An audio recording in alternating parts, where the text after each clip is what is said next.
O resultado da votación é o seguinte: total de votos emitidos 75, votos a favor 40, votos en contra 34, abstencións 1.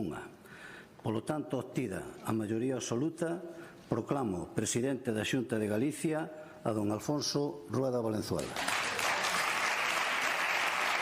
Creo que vostedes se dean conta que despois do veredicto electoral o que toca é remar todos xuntos.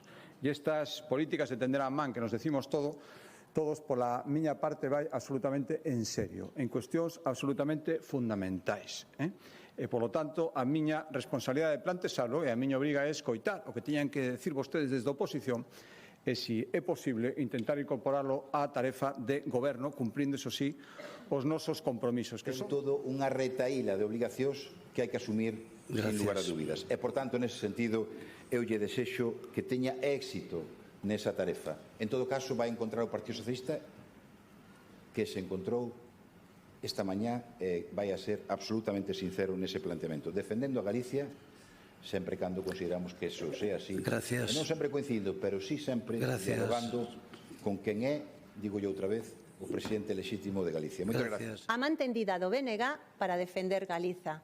A man tendida do BNG para defender a sanidade pública, a educación pública, un modelo productivo a favor da maioría, para defender os dereitos sociais, para defender a nosa lingua, para defender o autogoberno.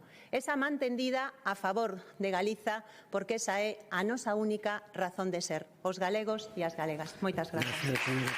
A confianza para ser o presidente nada máis e nada menos que de todos os galegos e galegas.